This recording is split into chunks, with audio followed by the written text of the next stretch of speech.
Wait a minute. Have you heard the strange tales of the Whistler?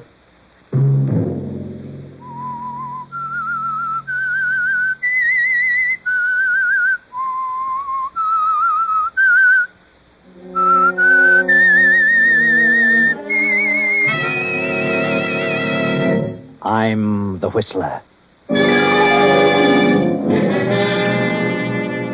Please don't leave me, Gerald. You mean so much to me, darling. Since you've been here, I've been the happiest woman in the world. You've nothing to fear. Andrew will never find out about us. Never. Sunday night, and again, CBS presents The Whistler. I, the Whistler, know many things, for I walk by night. I know many strange tales, many secrets hidden in the hearts of men and women who have stepped into the shadows. And so I tell you tonight the amazing story of the thief. Catherine Ford sits in the library of the Ford mansion and ponders over the past. For 12 years now, she has been the wife of Andrew Ford, wealthy manufacturer. Andrew Ford is now retired and spending his time and money collecting gems. He has a daughter, Alice, whose mother died a few years after Alice was born. Alice is a lovely girl. And Catherine wonders what her own child might have been like at the age of 20. Catherine had a child 20 years ago. A child she hasn't seen for 19 years.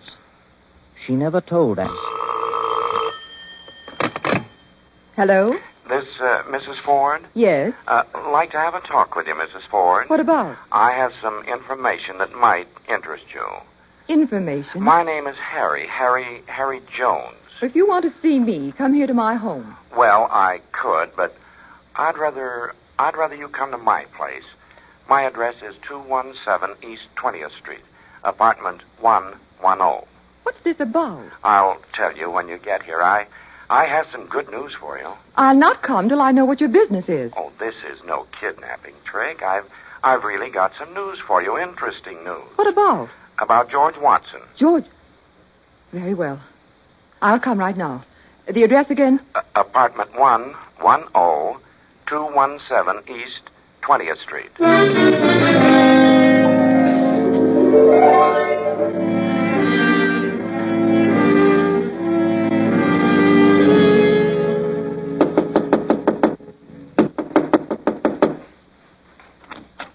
Oh, hello, Mrs. Ford. Come in.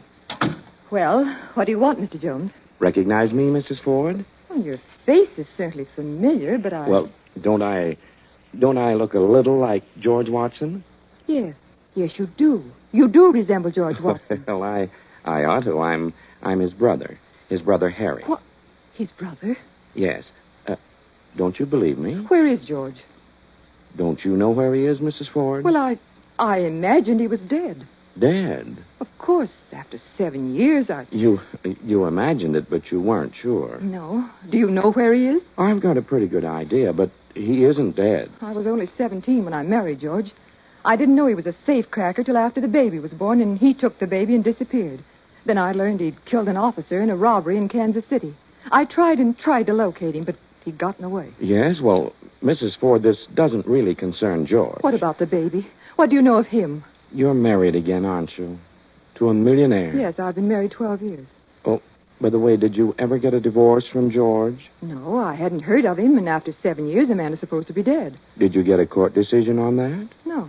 I didn't know it was necessary. Oh, I'm sure it is necessary. Unless you got a court decision, you're still married to George.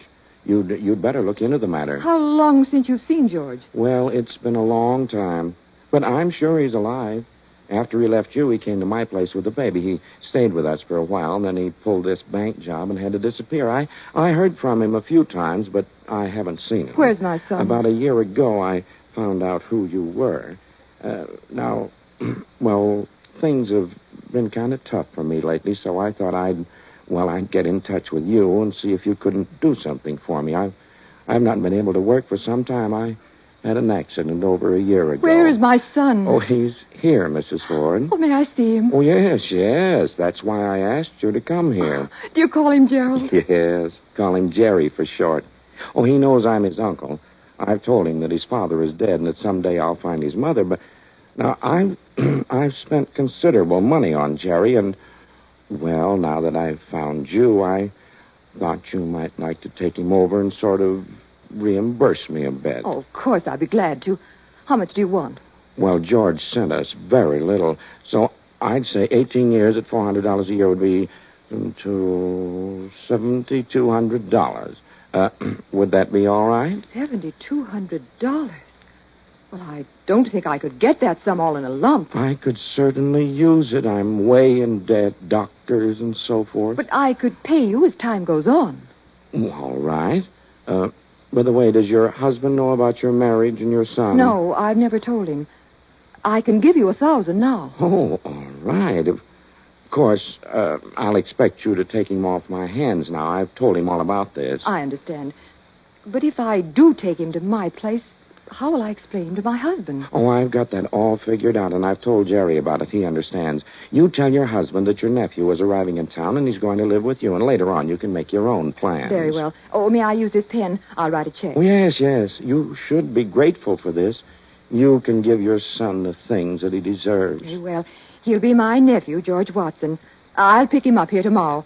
But first, I must see him. Oh, certainly. Jerry, come in here. Yes, Uncle Harry? Come in, son. Come in. Jerry, this is your mother. Yes, I know. I knew you were coming, Mother. Oh, Gerald, darling. Why, Uncle Harry, she's beautiful. Are you sure? Oh, yes, son. I'm sure she's your mother. And her name is Catherine. Looks just like George, doesn't he? Oh, yes, just like... Oh, Gerald. Gerald, my darling. I just can't believe it. You're so lovely. You're not at all like I imagined. I thought that... Oh, darling, this is the happiest moment of my life. You don't know what it means, Gerald. For 19 long years. No. I understand, Mother. Oh, I'm sorry, darling. Well, now what do we do? You understand my situation, Gerald. Yeah, I'm sort of a ghost out of the past. So I guess I'll have to be your cousin or your nephew or something. Then tomorrow I'll pick you up bag and baggage and take you to my place. You're my nephew from, well, we'll say Kansas City. Well, that's good. Kansas City. Oh, and darling, I'll try to make up for all those long years. I'll try so hard. I'll call for you at 3 and we'll get some new clothes and everything. Oh, thanks. I could sure use some. Oh, it's late. I must run along now. Could I see you a moment outside, Harry? Oh, I'll leave. Good night, Mother. Good night, darling. Here's your check for $1,000. I'll give you more as soon as I can. Oh, believe me, I'm so grateful. He's a lovely boy. 20 years. Doesn't seem possible. No. I'll see you now and again, Mrs. Ford. I'll expect a little as often as possible. Oh, yes, of course. I'll do my best. Yes. You wouldn't want your husband to know. Why do you keep saying that? I don't like that. It sounds almost like blackmail. Oh, Mrs. Ford. Well, I'm sorry. I didn't mean it that way. Good night. I'll see you tomorrow.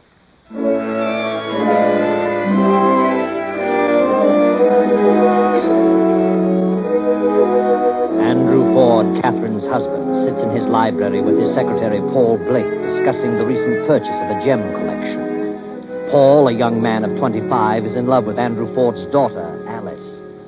Well, Mr. Ford, I'd say you made a good deal on this collection. Some nice pieces here. Yes, I think so, too. Going to have some of these things reset for Alice. Her birthday is coming up in a few weeks. Yes, I know. I'll bet you do.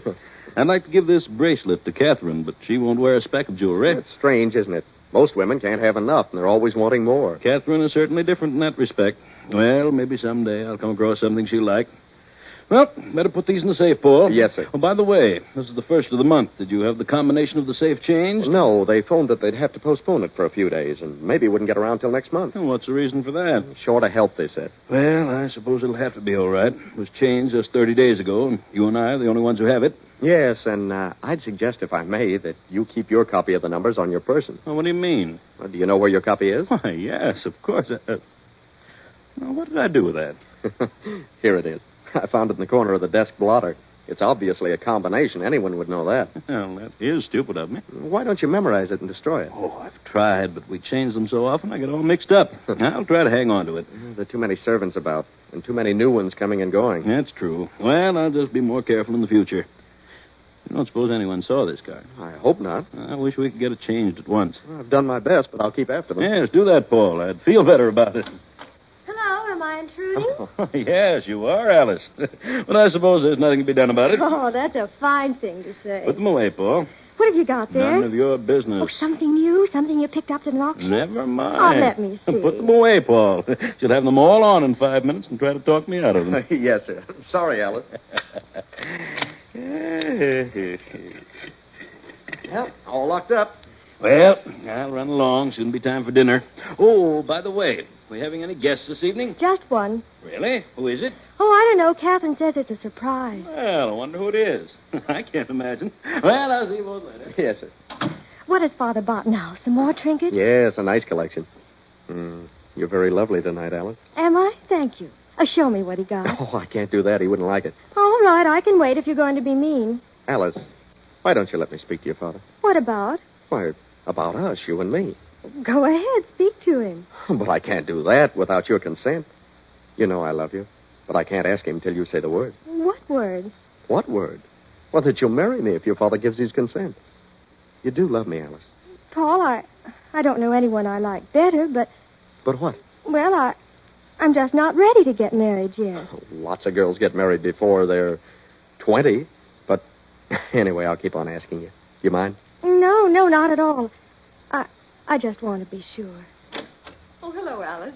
Oh, where's your father, Alice? Has he come in yet? Yes, Mother, and he's in his room. Oh, do you mind asking him to come down, Paul? Oh, certainly not, Mrs. Ford. Oh, before you go, Paul, I want you to meet my nephew. Alice, this is Gerald Watson, my stepdaughter, and this is Paul Blake. It's a pleasure. How do you do? Your nephew? How nice. I didn't know you had a nephew, Mother. As a matter of fact, she'd forgotten about it herself. You see, Alice, I've been living in the West. I just got in town this afternoon. Is Gerald a surprise guest, Mother? Yes, Alice. Gerald's going to stay with us until he gets settled here. Oh, how delightful. What do you plan to do? Oh, I don't know. I'll get into something. For a week or so, I'm just going to look the country over. Beautiful place here. Oh, wait till you see it all. There's everything here. Hunting, fishing, riding. That's for me. Oh, great. We can have a lot of fun. How about a ride first thing in the morning? Before breakfast, the trails are gorgeous. All right with you, Alice. Mother, where on earth did you discover such a charming nephew? Pardon me. I'll get Mr. Ford. Oh, Paul, I thought you'd gone for him. I'll just ring him on the house phone. Mr. Ford? Mrs. Ford would like you to come down to the library. Yes, now. Very well. Wait till you see my new horse, Jerry. Wonderful. And we have one you'll be crazy about. It's Western, too. How long did you say you intended to stay? Well, I don't know. Maybe several weeks. Oh, marvelous. He's going to take an apartment in town. Perhaps I can help him locate something. I know of a few places that might interest I'll you. help you find something, Jerry. Oh, thanks. Do you like to dance, Jerry? Like it? I'm crazy about it. Oh, wonderful. I know the best places in town. Well, Catherine, what is it? What's happened?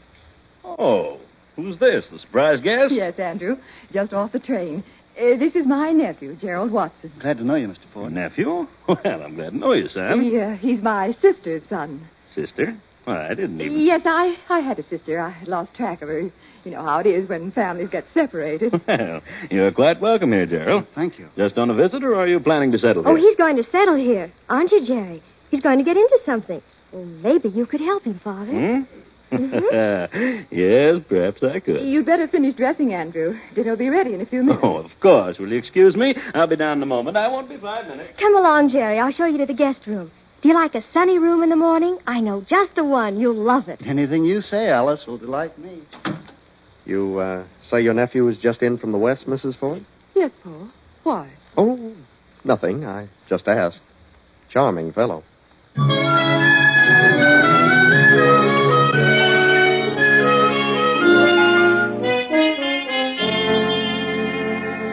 2 days pass, 3, 4, then 2 weeks go by. Alice has helped Jerry find an apartment, but he still continues to spend most of his time at the Ford estate. Now, toward the end of the 3rd week. He's been here almost 3 weeks, Alice. You've helped him find an apartment. You've gone riding, fishing, and swimming. I know that, Paul. You're gone early in the morning, and you're out with him every evening. Jerry is a lot of fun. He's great company. Yes, undoubtedly. But I don't have a chance. He has no work to do, no responsibilities, and I have to attend to a number of things during the day. I understand, Paul. You're quite busy. It's all right. I don't mind. I do. Do you have to spend every evening out with him? Oh, why, Paul, are you jealous? No. That is, well, you could give me a little time. What about this evening? We could go to... Oh, sorry, Paul. Jerry and I are going to the 17 Club. The 17 Club? Yes, there's quite an affair there tonight, a charity to do. I know. I bought tickets. I was sure you'd go with me. Oh, I'm terribly sorry, Paul.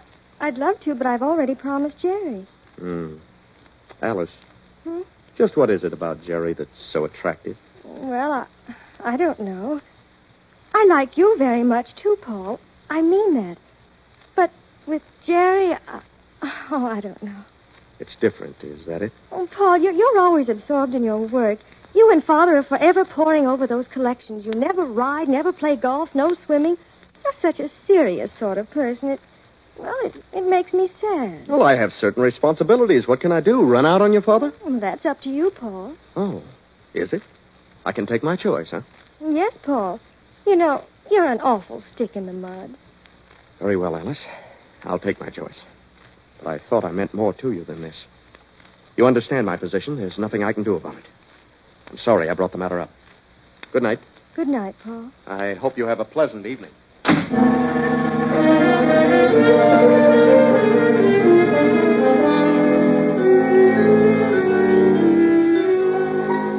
3 more weeks pass, and Paul and Alice continue on unfriendly. Jerry still has found no business connection to his liking, and he manages to spend much of his time at the Ford estate. The richness of his environment seems to have gone to his head. He's been spending money as though it were water. And Catherine finds her allowance taxed to the limit. What is it, Gerald, darling? What's wrong? Come in and close the door. I've got to have a talk with you, Mother. Of course.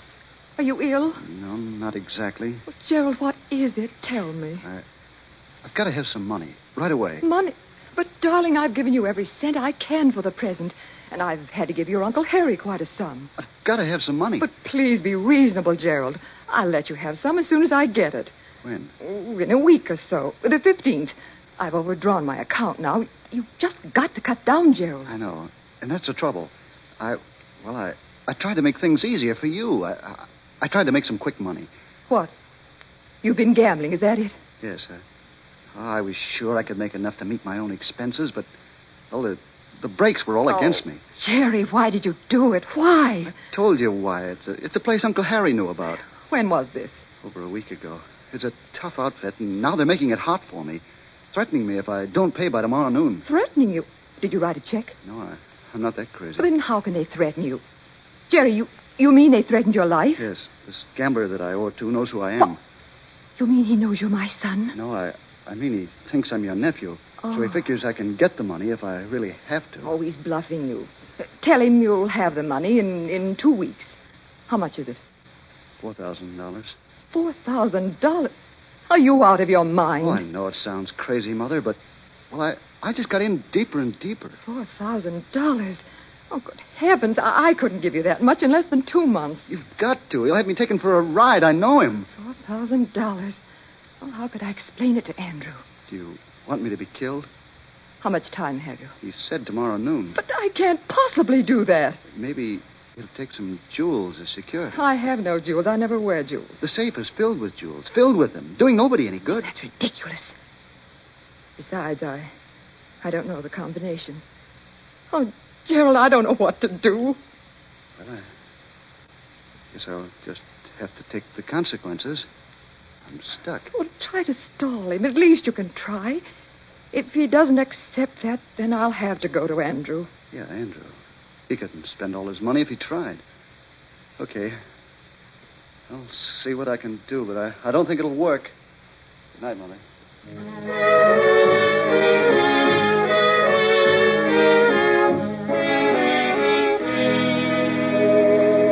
The next day, Andrew Ford steps to the safe, and after a few twists of the dial, the door swings open. He takes a long velvet-covered case from the safe and places it on the desk, opens the lid.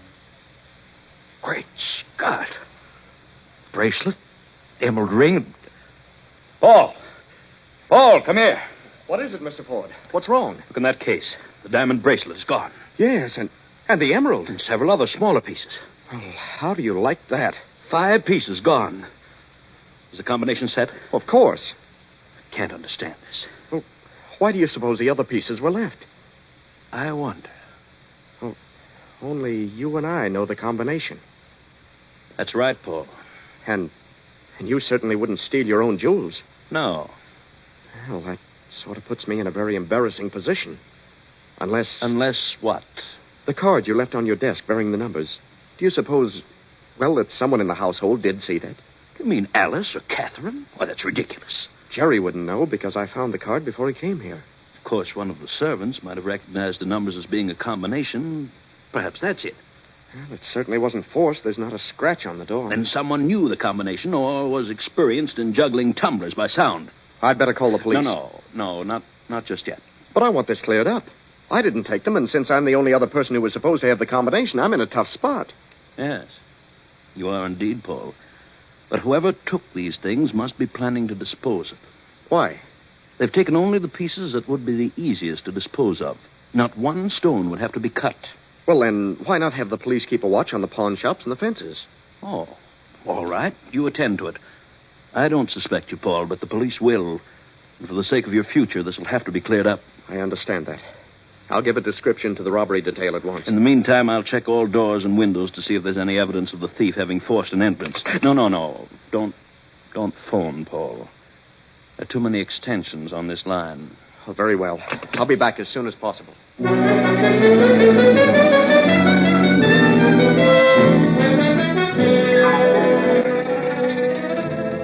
Paul hurries into town to make his report to police headquarters. Meantime, Andrew is inspecting every window and door of the mansion. Finding no clue of a forced entrance after 2 hours, Andrew decides to give up and return to the library. The library door is slightly ajar, and as he stops, he hears voices coming from within. Darling, I don't understand. Why must you leave me? I can't stay here forever. Why not? Well, suppose Andrew finds out about us. How can he? He never know. Yeah, but he might. And the thought of it gives me the jitters. Oh, Gerald, please don't go. You mean so much to me, darling. Since you've been here, I've been the happiest woman in the world. Oh, we can meet now and then, out of town. Now and then. How can you say such a thing? I couldn't stand it. Oh, darling, don't go. I love you so much. I stayed here, and Andrew did find out. No telling what he might do. Why take a chance on losing all this wealth? I don't care about it. All I want is to have you near me always. I'd better go. I've got to. I'll come back in a month or so. Goodbye. Goodbye, darling. Aren't you even going to kiss me? Of course. Well, what's the meaning of all this? Andrew! So, this is an example of the embrace of a nephew and aunt. Heard every word you've said in the past minute or so. Nephew. Do you expect me to believe that now? But, Andrew, he's You're not... lying. I know what he means to you. I know what he is. I never mentioned a sister or a brother until he popped up. You're wrong, Andrew. You don't understand. My own house under my very nose. I ought to kill the both of you. Get out. Get out, both of you. Andrew! Get out before I do something I'll be sorry for. Now, wait a minute. Get out, you sneaking little rat.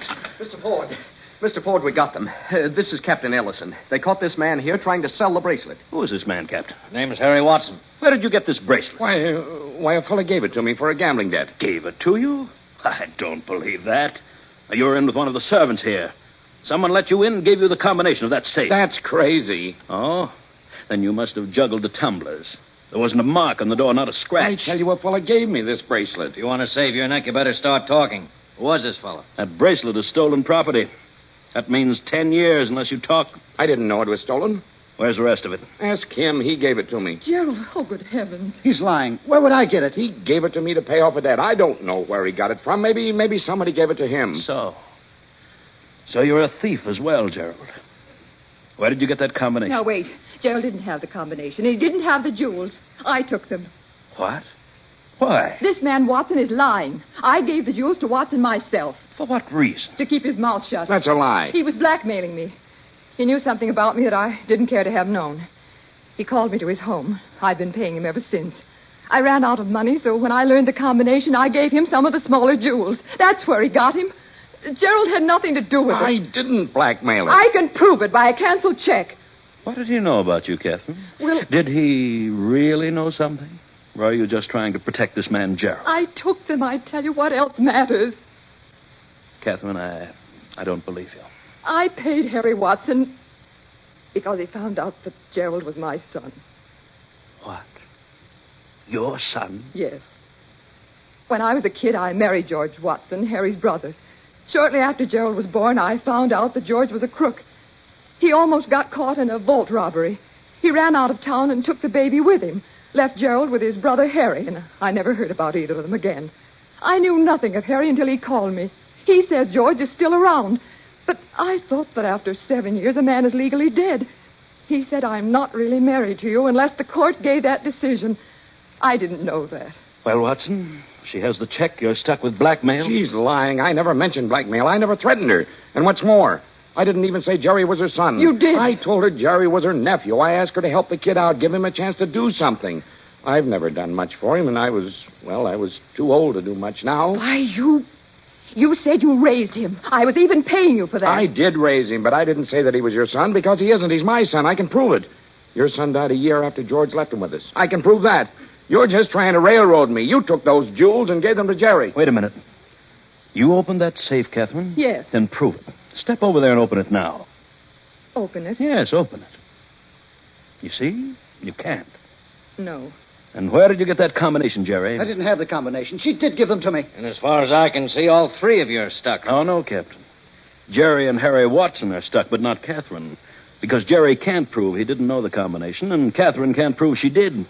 If Catherine thinks this boy is her son and she's trying to protect him, the only way she can prove she opened the safe is to open it now. And she'd do that if she possibly could. Hand over the rest of those jewels, Jerry. All right. Here they are.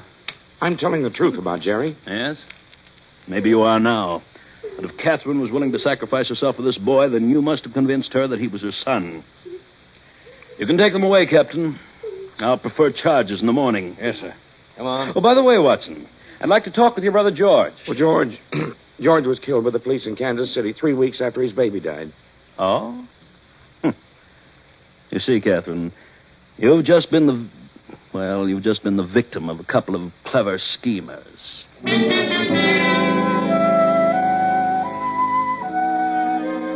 Yes, but you're still wondering, aren't you, Catherine? You're wondering if Gerald really is your son. Wondering if Harry wasn't lying just now to save himself from charges of blackmail.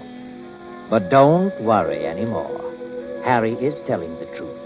Jerry isn't your son.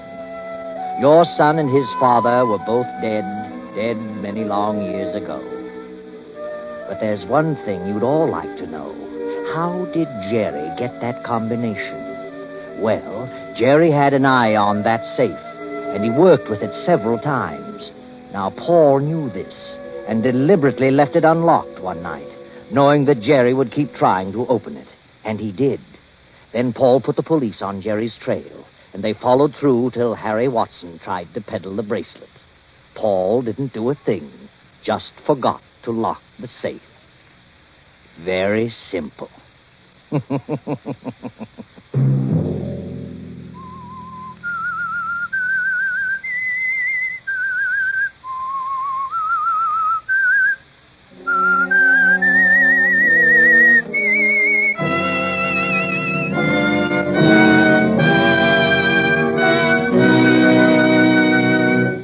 CBS has presented The Whistler.